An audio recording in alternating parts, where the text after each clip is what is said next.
The Gina and Matty podcast.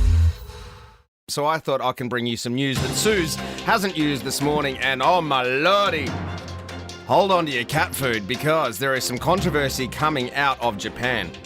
The company that created Hello Kitty, now we all know Hello Kitty, unveiled a revelation during the iconic character's 50th anniversary, subsequently leaving some fans confused and in denial. Now, Hello Kitty was created in 1974 by Sanrio, a Japanese entertainment company. Now, Jill Koch, can't confirm if she is or isn't related to David Koch, the Senior Vice President of Marketing and Brand Management at Sanrio, said on the Today Show in the States last week that Hello Kitty is not a cat. What? She's actually a little girl.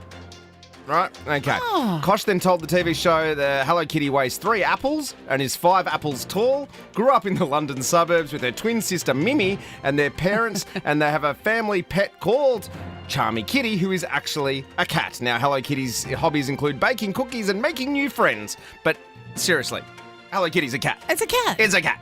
I It's can't got a get bow in the past hair. It's a cat. It's got whiskers. It's a cat. But she's 3 apples high, what? Yeah, is it Granny Smith or is it Pink Ladies or the Red Delicious? Oh, the little tiny ones. No. Anyway, yeah, losing their minds at Hello Kitty. Now, Gina, you had an ice bath last week. Yes, thank you. Thanks Pleasure. to you. That was all part of our State of Origin side bet. Well, there is a new bathing wellness trend that is taking the world by storm, beer spas. Oh! Yeah, but recently the Norfolk Mead Boutique Hotel in the UK opened its first ever beer spa. Now, this comes from European traditions. King Wenceslas used to do it, and I just thought King Wenceslas was from a song. But there was actually a King Christmas Wenceslas. song. Yeah, is it a Christmas song or a fairy tale? I don't know. Yeah, King Wenceslas was a banger for a beer bath. A beer spa or a beer bath. Because Apparently, it's already got the bubbles. it apparently soothed the body and mind. Now, I don't know if this is just the king going, this is an excuse to, gotta have a beer. Gotta have a beer bath. They've got a big straw in there. Yeah, that's right. But apparently it's really good for your skin. The yeast, a key ingredient, contains B vitamins that can maintain the skin's moisture levels, which might be beneficial for dry skin conditions. Some proponents also claim that the acids in the beer can help exfoliate the skin, potentially aiding in the management of acne or eczema as well. But then you're going to smell like you just fell over in the little thing in the beer, at a bar. Or like the smell I have when I come home from golf. She's like, yeah, you smell didn't like you play beer. golf? And I'm like, no, I did play golf, but it finished about 4 hours I don't ago. want to smell like beer. Now, I don't know if you caught the House of Hammer that was doing the rounds on one of the streamings. It might have been Netflix. Actor Arnie Hammer. Now, he's been disgraced. He's been pushed to the side because years out of the spotlight. Allegations in 2021 accused him of sexual assault and cannibalism. What? Amongst other things. He was in Call Me By Your Name, the movie, and amongst other things as well. Then they did this whole big deep dive on his family history, and it's really sordid. Well, he did an interview with Piers Morgan over the weekend, and Piers Morgan just went straight out and said, look, first question, are you a cannibal? Which is like, how random a question is that? And this is what Arnie Hammer had to say. It helps if I turn the buttons on. Hey, don't blame Microsoft, blame me. Here we go. No. You know what you have to do to be a cannibal? You have to have actually eaten someone. Have you ever eaten any human flesh? No. Not a question I thought I'd ever ask them. Not a question I'd ever thought I'd have to answer, by the way, but no, never. That sounds like something someone who's eaten human flesh would say. Anyway, he's denying it. You can check out that whole interview. Piers Morgan show's on YouTube if you want to see that. So Piers isn't afraid of the tough questions, is he? No, you can say what you want about Piers, but he does manage to ask all the big questions. There was that Kevin Spacey interview that was really weird a couple of weeks ago. Anyway, but yeah, check it out. And look, in today's ridiculous study to finish things off, the Daily Mash did a survey of men and found out that men think the movie Predator is better than marriage. No. Which men? The men surveyed.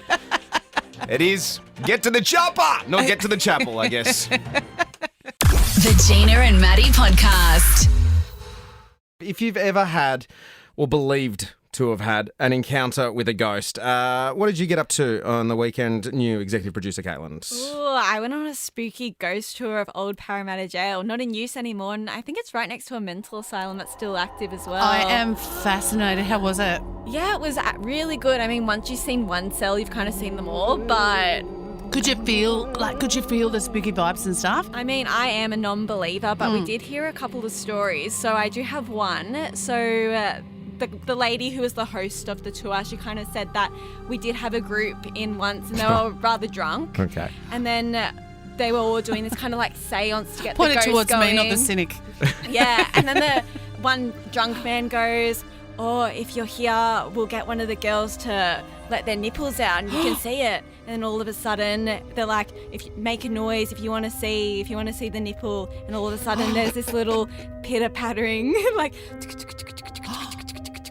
and then they had to do it. She had to take her top off to show the ghost. What? I know. That's And then- just a devo of a tour guide who's got the apprentice out the back rattling chains so someone would get their top I off. don't know. Were you scared when you got home? Were you like all creeped out and stuff? Actually, no. We actually watched a horror movie called Smile to get into, keep going and get into that freaky You are atmosphere. so brave. I'd still be feeling it today.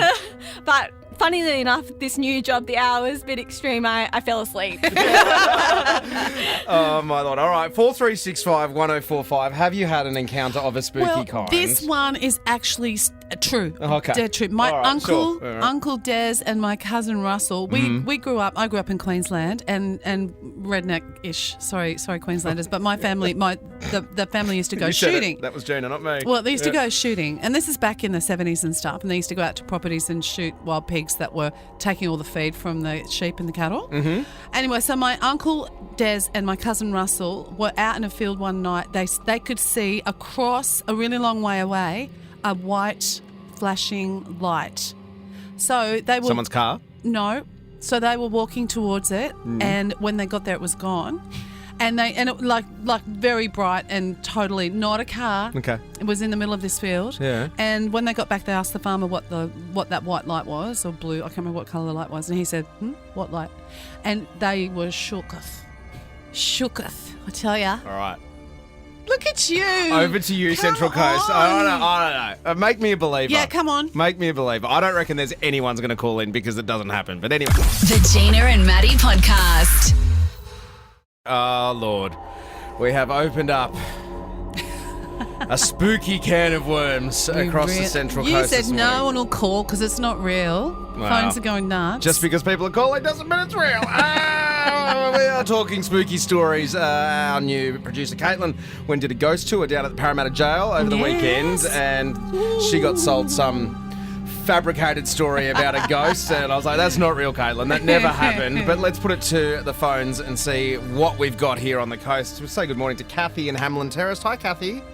Hi, good morning. Hi, Kathy. Okay, tell us your morning. spooky story. Trying to see if you can convince Maddie to be a believer. Well, I was always sceptic, but we went years ago when the children were small. We went to Hydro Majestic at the Blue Mountains. That's and, spooky enough in stayed itself, that joint, isn't it? Yes, we stayed one night and we had two separate beds, so two double beds in this room, and through the night we just heard footsteps coming up between the beds. And my husband and I kind of woke us up, and we were just holding each other's hands and never said a word. And then, we realised we could hear these footsteps, and we were just scared. We just knew there was a presence in the room. And then, so later on in the day, I didn't say much to the children, but my son did say he heard the footsteps as well. And then years later, I've been to the Hydro Majestic twice since then, and I love it. But don't think I've ever stayed in that particular room. But when we asked the historian a few weeks ago when we were there, I said, is there a ghost, that haunts here? And he said, yes, there's one particular room that has had some, experiences in there with people have said things and about a ghost. And I said, well, that must have been the room we stayed in. But, never touched us or anything, but we knew there was... What a shame, Kathy. That's scary, Kath. Oh, boy. I know. I can't believe you Especially went the back. children. I can't believe you went Yeah. back, Yeah, I Kathy. wouldn't go back. Yeah, it is a beautiful place, but I wouldn't be going back. Let's, oh, gosh. Hamlin Terrace. It must be a place for the ghouls to Ooh, yes. spook people. Hi, Elise. You're in Hamlin Terrace as well. Yes. Okay. Come on. Tell us your story. All right. So when I was in high school, we lived in an Aboriginal community in Queensland, and the house that we lived in was, well, not the house itself, but the grounds were what used to be an old hospital. Mm-hmm. And there would be times where you would be the only one home, and you would be sitting in the lounge room, and you could see straight down the hallway, and you would swear blind that you saw someone walk out of the back room and into one of the other rooms, to the point where you would actually get up and go and have a look. Yeah, wow. And there was even a night where, so the back room was the office, and it was all floorboards, and my mum said that she could hear the office chair rolling on the ground. So she got up and went to tell my dad, come on, time to go to bed, it's the middle of the night, come on. And all the lights were off, the computer was off, and my dad was asleep in the lounge room.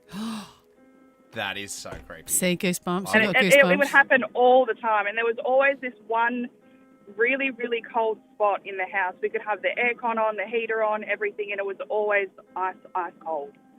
Elise, that is an incredible story. Yeah. Wow. Yeah. Thank you so much for sharing. And, let's do the trifecta from Hamlin Terrace. Hello, Kelly. Hey, how are you? I'm good, mate. Now, come on. Those two have rattled me. What have you got?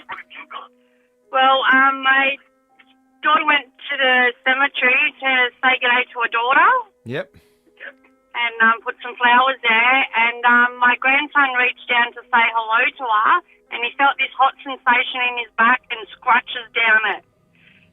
And he's never run so fast in his life to get in the car. He said, Mum, let's get out of here. Wow. Yeah. All right, Yeah. Kelly. That is incredible. The Gina and Matty Podcast. For more great comedy shows like this, head to novapodcast.com.au.